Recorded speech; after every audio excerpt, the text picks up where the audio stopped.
Uh, Hello everyone. We're going to start in a few minutes.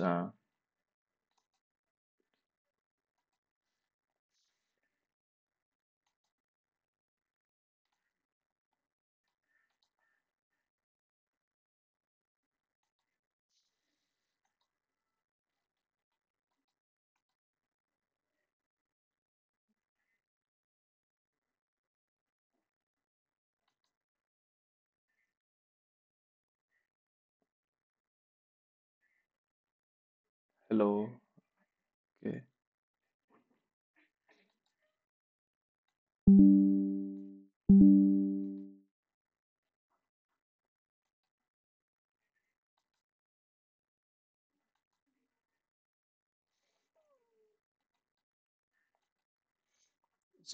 Today we're going to do the questions of week 8, and uh, and I will discuss the background theory as well if required. Okay. Just checking if everything is right. Okay, seems to be right. Okay.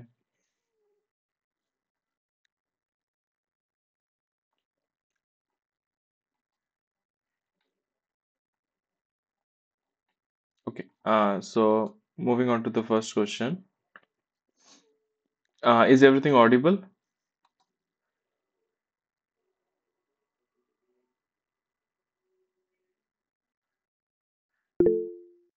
Okay.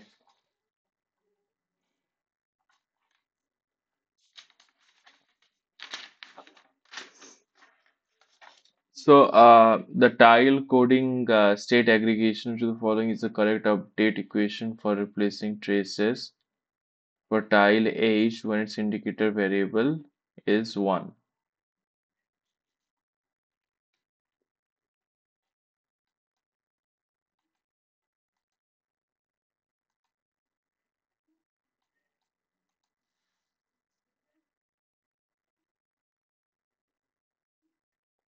Okay, overall,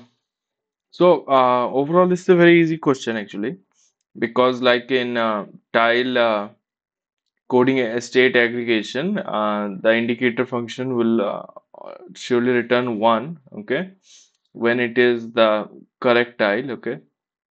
So answer is C, but I'll just give some background into what is the tile coding state aggregation. Okay, when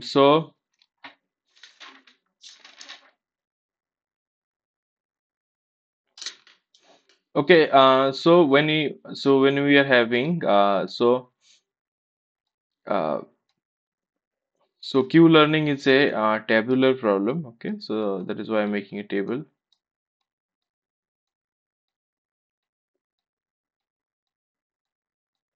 Okay, and each tile here you can say represents a state. So when you have too many states, it leads to higher computation, which is undesirable, and that is why we do overlap these tiles together or these boxes together. Okay, and so like this. Okay, and it is better if they overlap actually. So why is it better if they overlap? Then for some states where there is overlap, we are again calculating the state value function and q function for that state. Okay, and so it is a better approach. And so if it is overlapping, okay, so there are two types of coding techniques. Okay, this aggregation techniques. Okay, so one is coarse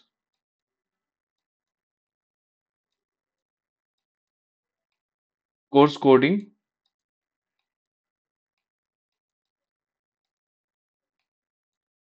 and another is tile, which is our in our question, tile coding.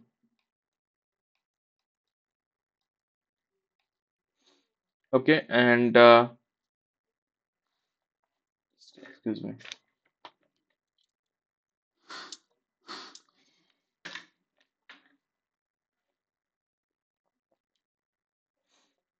Okay, and another is style coding here. So what happens in course coding that you are taking this samples, okay, of this states, okay, so they may overlap, okay, and okay, so the overlap is actually good, okay, because you are recalculating that state which where there are overlap again and again, so it is a better idea, okay. But in tiling, what happens is that so this so this whole state space is called the tiling, okay, and each box is here called a tile. So you overlap different this tiling together, okay. Uh, so like that, okay. So the whole state space you're actually repeating in some way, and this overlap, the overlap you're getting from so there are three this state spaces that overlap, okay. So the overlap that you get leads to better calculation in this tile coding. Okay, so this is style coding, state aggregation. Uh, so what happens in tile coding? Uh, Whenever there is our specific tile age, so this is age, so it returns indicator variable is 1, otherwise it is 0. Okay, so this is our answer. Okay, this is about state aggregation methods. Okay, and next we get to LSPI. Okay.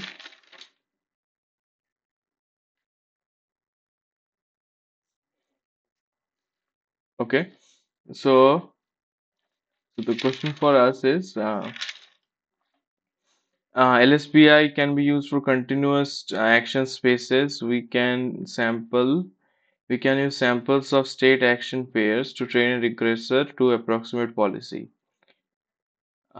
So this is the question we have here. Okay, and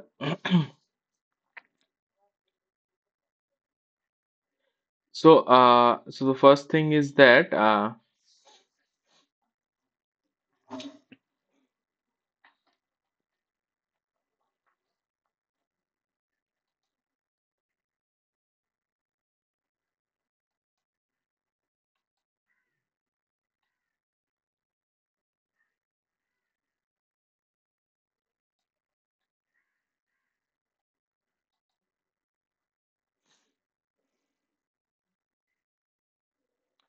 so the LSPI can be used for continuous space action spaces, and why is that?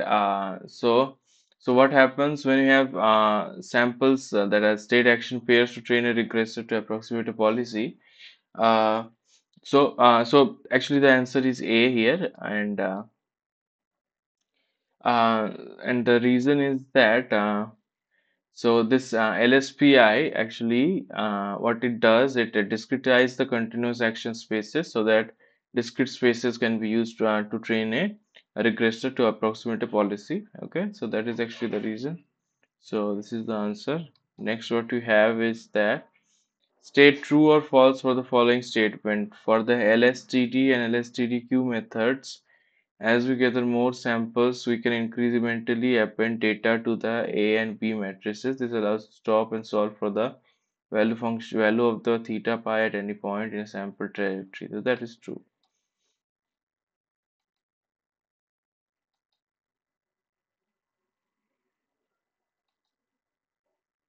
Okay, so why is that true? Okay, so let me show you the derivation which is there in this case. Uh, Before that, excuse me, just a emergency little for 5 minutes. I'll be back after 5 minutes. Okay.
Okay, so continuing, uh,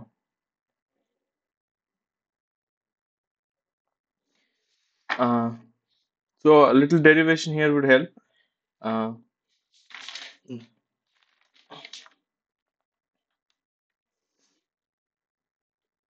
so what this A and P matrix is all about, we can look at that. So derivation is somewhat like this, okay? So you have this space,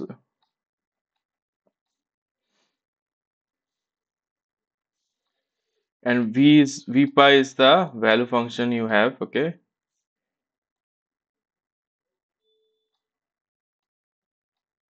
Okay,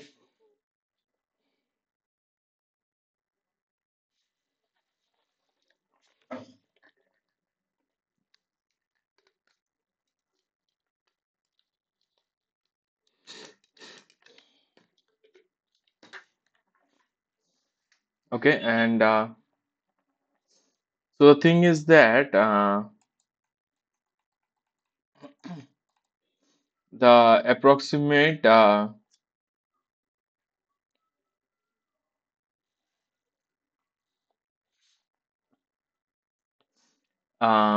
the V pi at this space is VP cap, okay? But we'll never be able to reach that. There will be some error or noise due to non-stationarity, okay? And we'll be able to only reach up to V star cap, okay? But this boundary is fixed actually, it will not change. So whatever the error is, it will remain as such, okay? Hmm. Uh, and now, so there are total n states here, okay?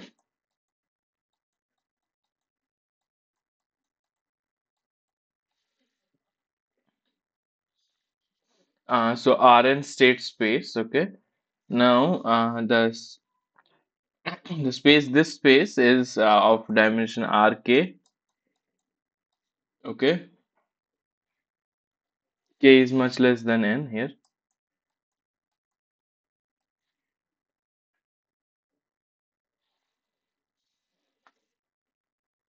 Okay, so now the uh, treatment that we do is that there is an approximation of the Bellman function here, t pi cap. When we applied it on V0, V0 is any point here, okay? Okay, so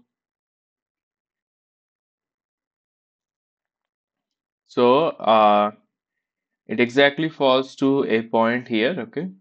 Now you project it back up, okay? Okay, project it back up, and so that projection we call it as V1 this. So this is an approximation. This projection will be approximation, and this is the projection matrix here. So we do it again and again until we converge to this V star cap here. Okay, and so this is the main crux of the matter, and so the rest of the derivation follows like so you have this x1 till xk points, and the y labels are there, and so this is one feature vector, okay? So one sample actually of a k dimension. This is y is the label that we have here, and for such n samples are here, and so in our case, this is a classic linear regression case, and for our case, so we have the feature vectors of the style like this: phi 1s till phi k s vs. Okay, and next our hypothesis here is vs is equals to the value function, that is what you're trying to estimate here. This is equals to the feature vector that we have transpose theta. Okay, so theta is the parameter that we have. Okay, so using least square updates we can least square errors minimization, we can get to this theta. Next what we have here is this p pi th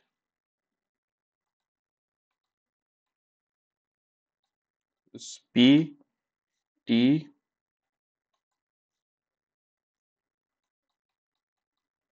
h v pi cap is equals to v pi this. Okay,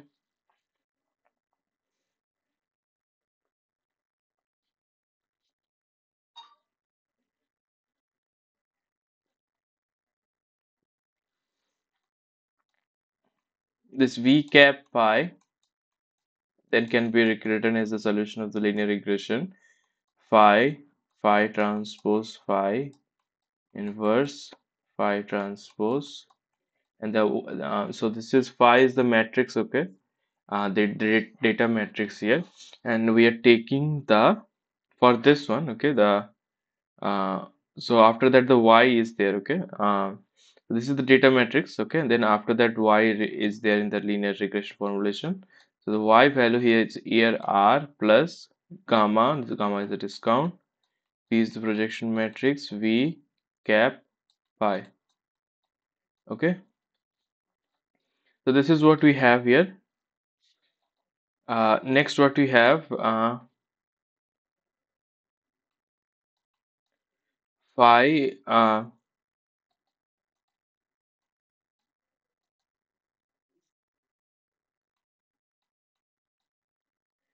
now the q for the q function we have q pi is equals to phi phi transpose phi inverse phi I, not phi I, phi transpose.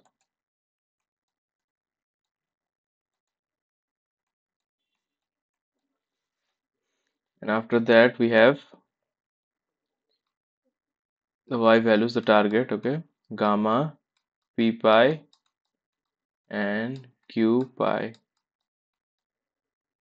cap.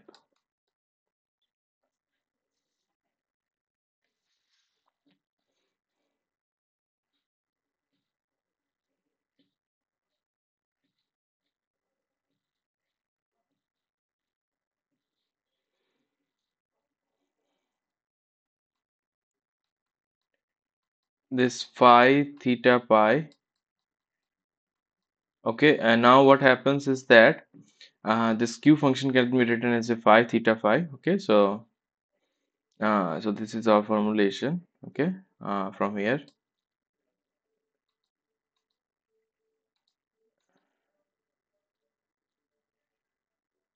Okay, this is the formulation I'm talking about here, and this is equals to just to repeat it. Okay, so what happens that you get the theta now. So theta pi is equals to phi transpose phi minus gamma p pi phi.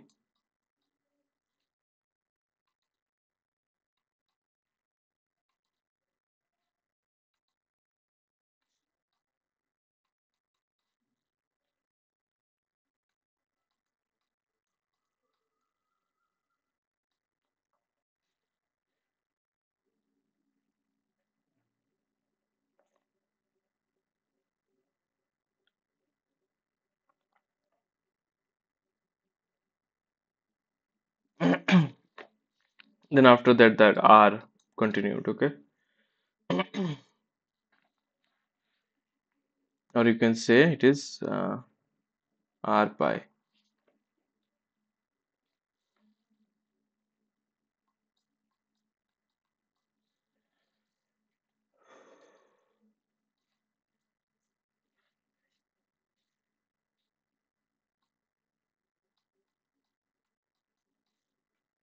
So phi transpose. So when we have a weighted formulation of the regression, so this becomes phi minus gamma p pi phi theta pi.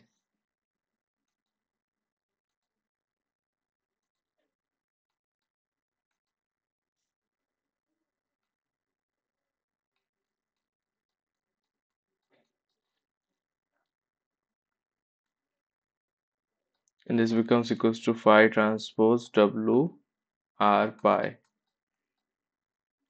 So here what we have is that this is called the B here, and this is the A matrix.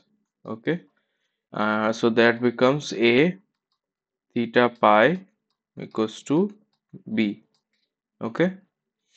So this is the what is in the question actually, and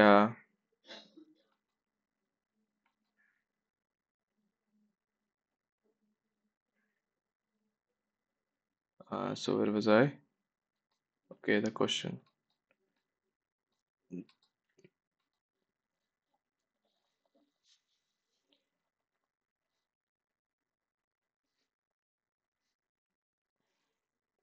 So here we can incrementally add data to A and B. Okay. So at incrementally we can calculate these as well. Okay.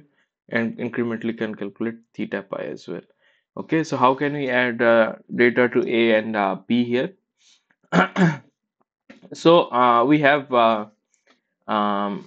we are able to estimate that, okay, A and B, we have an estimate of A and B at every step possible. Okay, so I'm going to next proceed to that how we can estimate A and B at every step so that we can calculate theta at whatever step we like to. Uh, so continuing to that, I have this A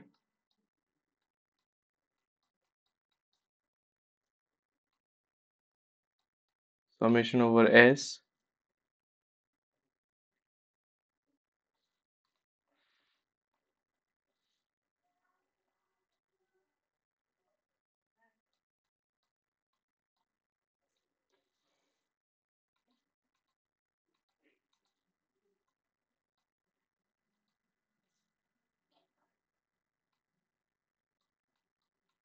phi S W S, and this becomes phi S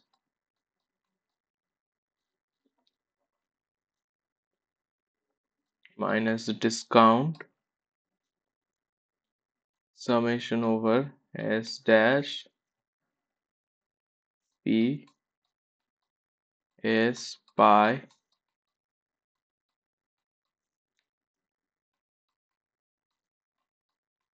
S dash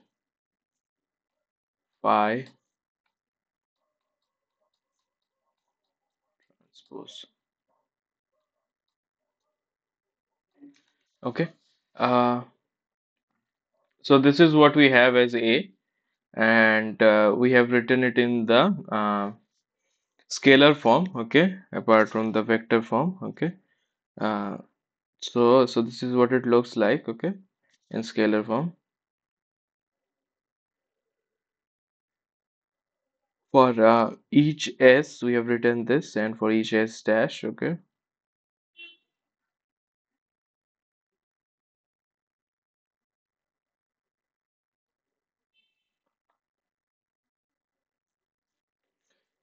So what we do here that so this is A. So the estimate of A that we calculate is number of states that we have L. Okay.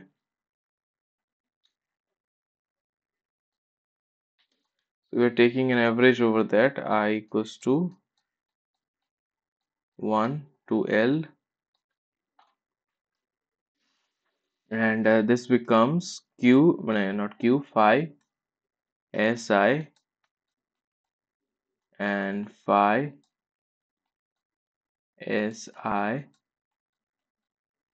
minus gamma phi Si dash transpose.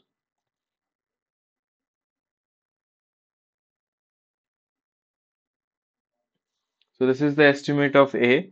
So as you can see, for increasing L, you can always calculate this estimate of A, and you can use it in the equation. Similarly, you can do it from for B.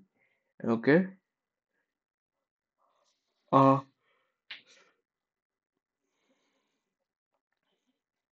so the estimate for B is, so you proceed like this: B equals to phi transpose W R pi.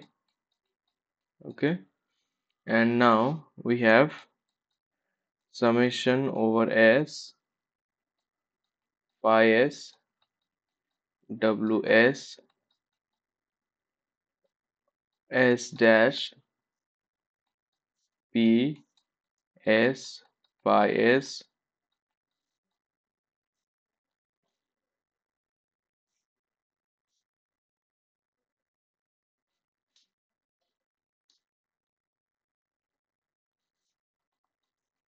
S dash multiplied R S phi S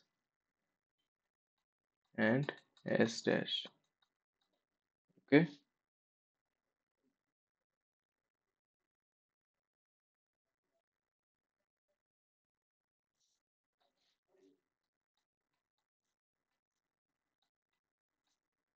so this becomes SWS summation over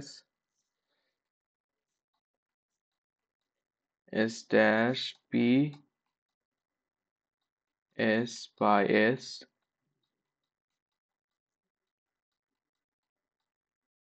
dash into phi of S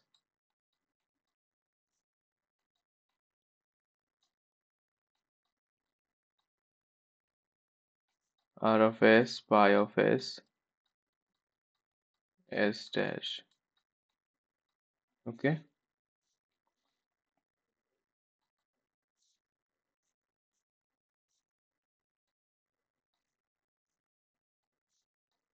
so the estimate of B is 1 by L summation over I equals to 1 to L phi of Si Ri. So here you can see that A and B can be implemented for any calculated for any number of samples, any number of states that we have. So that is the L. Okay. So we can calculate them incrementally and calculate the theta pi with that information.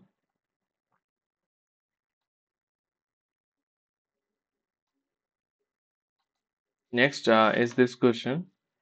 Uh, So you're given a training set of vector this phi, so that each row of the matrix phi corresponds to k attribute signal.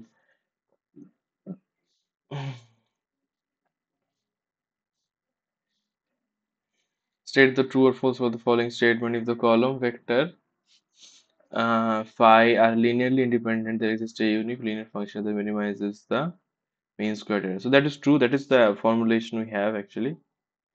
So if they are linearly independent, there is a linear function which so this is actually formulation for linear regression.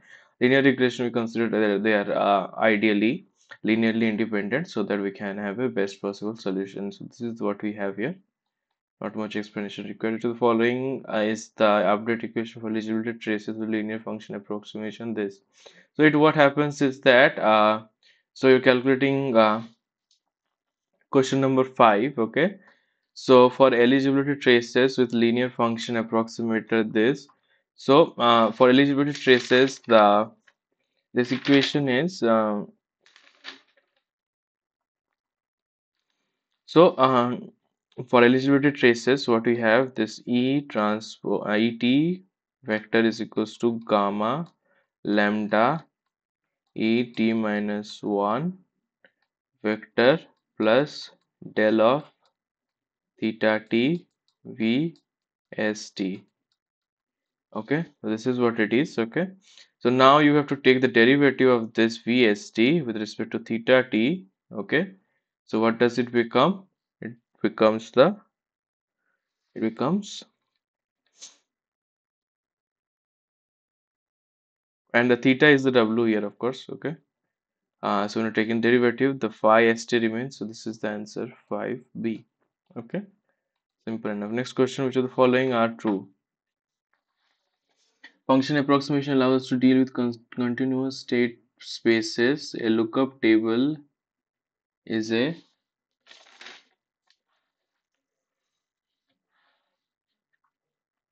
linear function approximator. So that is true. Okay. A function approximation allow us to deal with continuous state spaces. That is also true. Or if there are too many state spaces, state aggregates don't overlap in coarse coding. That is false. They do overlap. So that is what we have now. Okay. So this is the answer. Next question we have, to the following cases the loss of a function approximately as this would lead to poor performance. Consider relevant states to be those which are visited frequently when executing near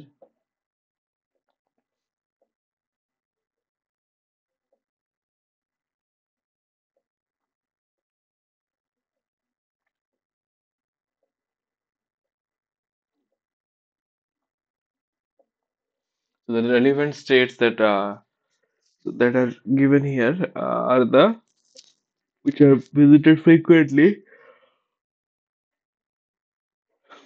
when executing near optimal policies.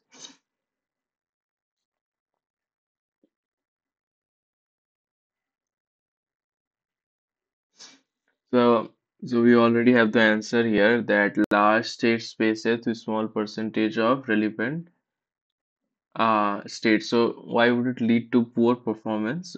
So what happens is that so there is small percentage of relevant states. Okay, so the impact of this relevant states would be less in case of a large state space. Okay, that is the important thing. Okay. So and all the states are equally important. Okay, so as most of the states are poor, so it will lead to poor performance. Okay, so answer is A. Next question number 8 here. It is not possible to use lookup table based methods to solve continuous state or action space problem.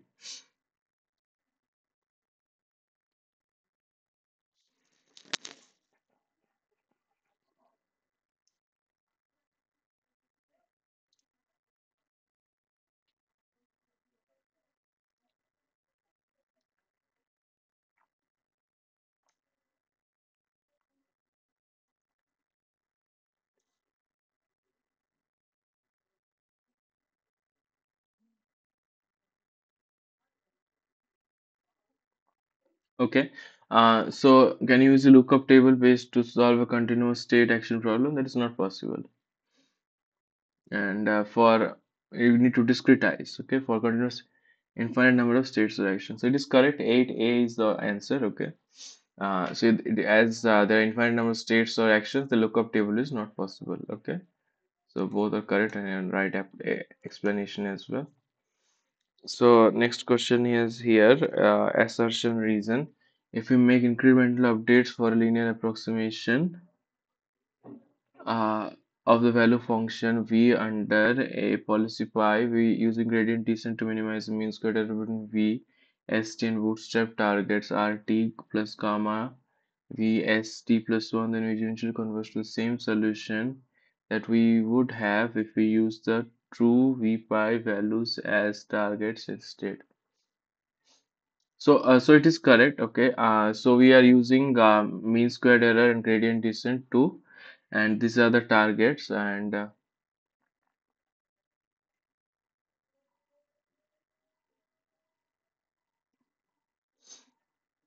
no, no, no. Sorry, sorry. So we will not reach to the same target actually. So you can see, so that is what we have done here in this question. So there is an error. Okay. So these are not, we will not reach to the VP here. We will reach to V star here. Okay. Not to reach to the correct one. Okay. There is some error. Okay. But it is small and it is fixed. Okay. So that helps for us. Okay. That is our problem. Okay. Each update vpi moves closer to v cap vpi. So eventually the bootstrap target rt plus this converts to the, it does not converge. Okay, so both reason and assertion are false. Okay, so D is our answer. Next question what we have is this one. To solve a given optimization problems for some states, the linear function approximation this. In case of discrete action space, we need to formulate the classification.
So this optimization problem is there, and linear function approximator is already been applied.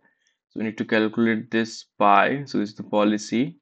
In case of discrete action space, we need to formulate a classification problem. That's wrong actually. We need to formulate a regression problem. The given problem is equal to solving this, maximizing this one. Is that correct?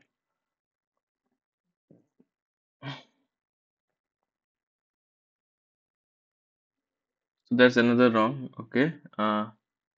Because in the reason also they use the classification problem. Otherwise, this is equivalent. Okay, that's correct. But you need to formulate classification problem. That's where it's wrong. Okay, so both assertion reason are false here. Next, so LSTD and LSTDQ algorithm, both iterative algorithm where the estimate of the parameters are updated using the gradient information of the loss function. That is correct. Okay, I think 11A is there.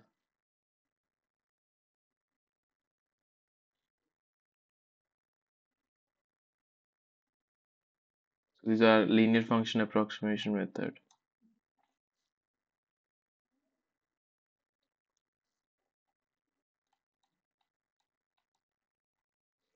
Consider the following small part of the grid world. Say block with X are inaccessible and empty blocks are accessible. We want to do linear parameterization for states with noting information of neighboring states.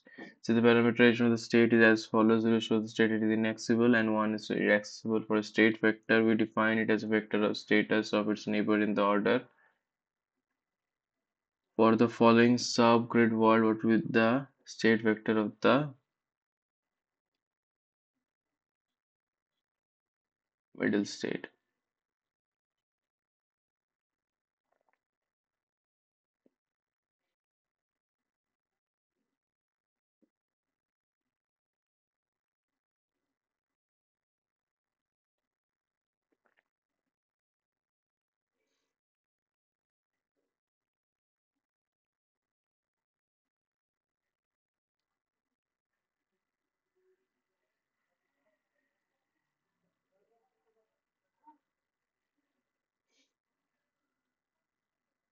Okay, so top and bottom are accessible, so those are 1 and other are 0. Okay, so that is D is the answer for us. Next, we have this question. When minimizing mean squared error to approximate the value of states under given policy pi, it is important that you draw samples on policy. Sampling on policy makes the training data approximately reflect the steady state distribution stated on the policy pi. So it is correct actually. So it is important to do on policy because so uh, so we're minimizing mean squared error, and so there's a policy pi. So we draw samples of states on policy so that we can update the A and B continuously. Okay, and off policy while it is running, we have to do that. Okay, off policy is not possible because we'll update the states repeatedly, and when so you have to use it repeatedly as well. Okay, so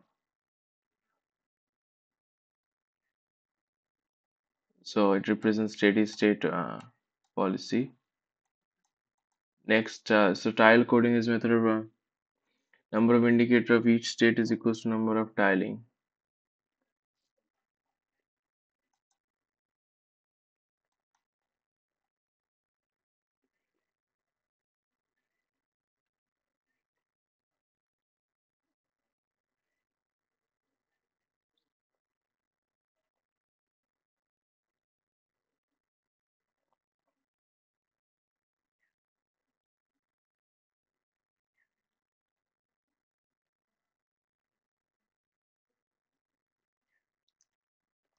So the number of indicator functions for each state is equals to number of tilings. Number of tilings. Okay, that is correct. Okay, I've already explained that one. That so when you have this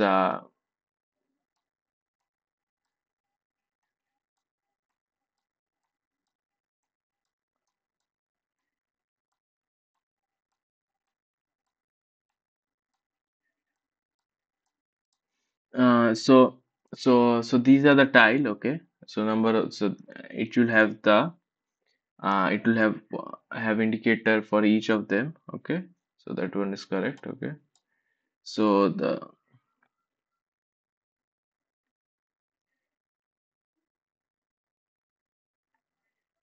tile coding cannot be used in continuous state spaces. It can be, you just have to discretize. Okay, tile coding is also a form of coarse coding. It is, but in which the bubble that we're having in the coarse coding, the bubble is the full tiling. Okay, okay, acha, okay, sorry. So this B is correct, not correct. Okay, it cannot be. It can be used as continuous. We just have to discretize. Okay. Uh, so this one is, so answer is B here. Okay. So next question is this one. So which of the following are current values of A?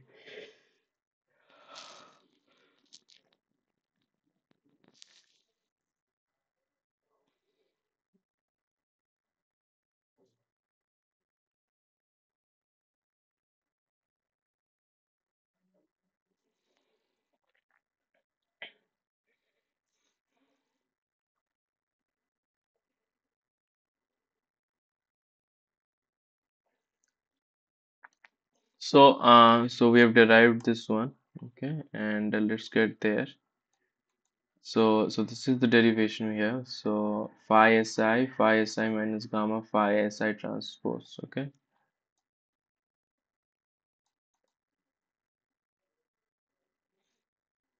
So this one is the one. Okay. But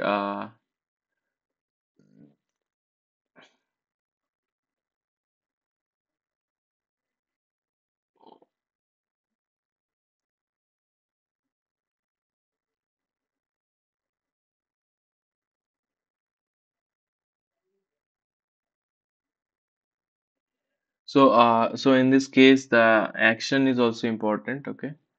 And what we are doing in the is that in the state S.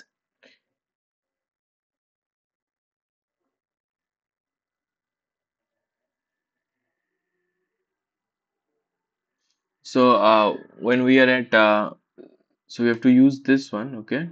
Uh, okay. Because after reaching state Si dash, we're using pi Si dash. Okay, as the action. So that is what is written here, okay? And the previous action is AI here, okay? So that one is there, and this one is in front, okay? So this is what we get here, okay? And so that is why D is the answer here.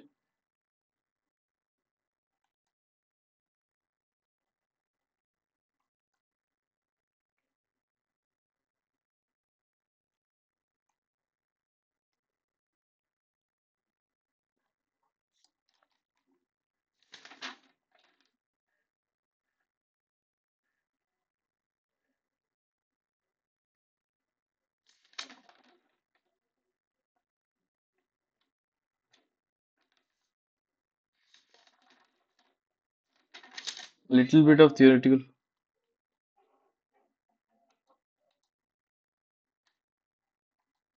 little bit of theoretical formulation can be shown now. Uh,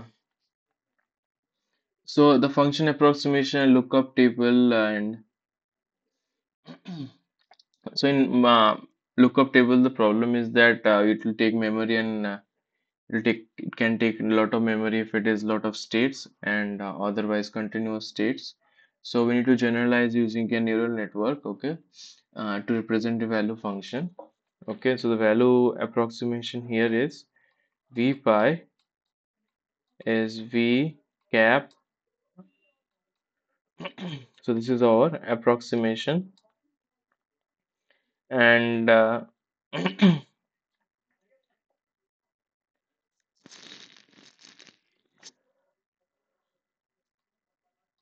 and summation over s d dash s, okay, and v cap s s theta. This is the error, okay, squared error.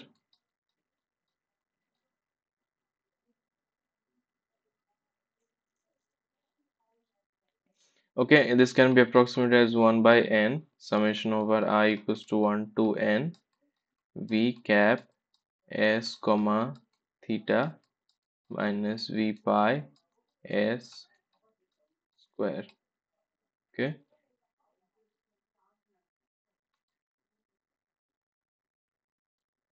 so gt here becomes rt plus gamma v pi st plus 1 to theta.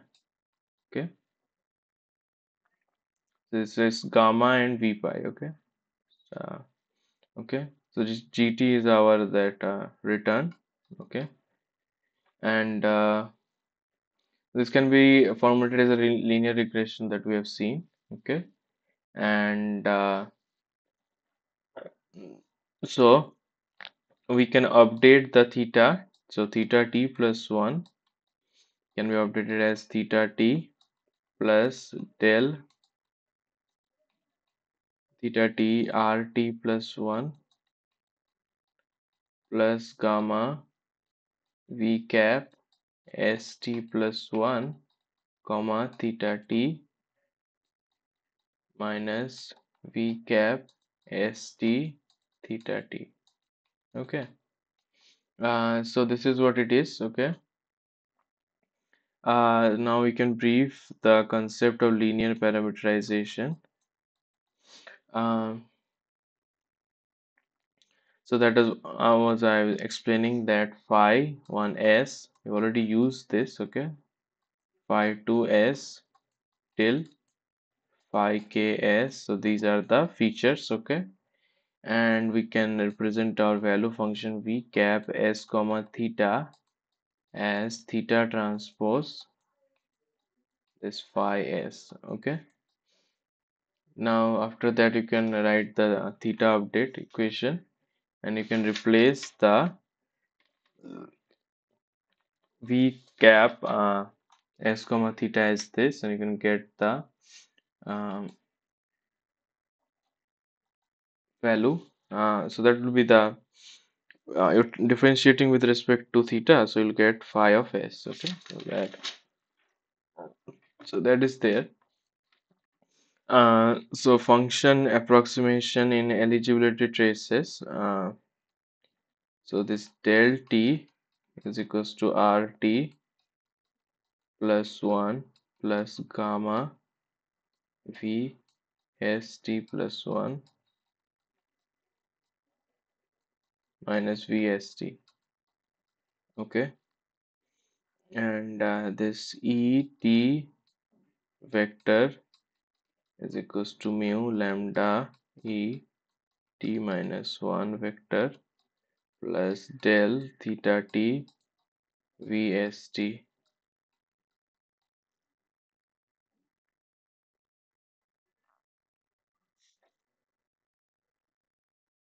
Okay, so while taking derivative with respect to theta of VST, you can replace it by phi of S. Okay, and theta t plus 1 vector, this becomes theta t plus alpha times del t e t.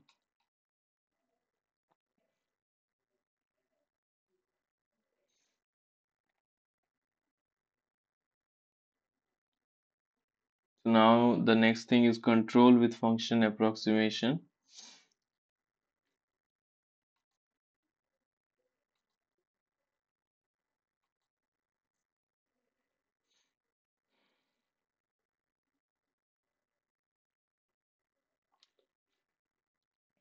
So the main thing is that you can write the Sarsa equation in these terms. So this equals to gamma times lambda e to the power e vector plus del theta t and q s t a t. Okay, so I think this is for today. Thank you very much. We'll closing here.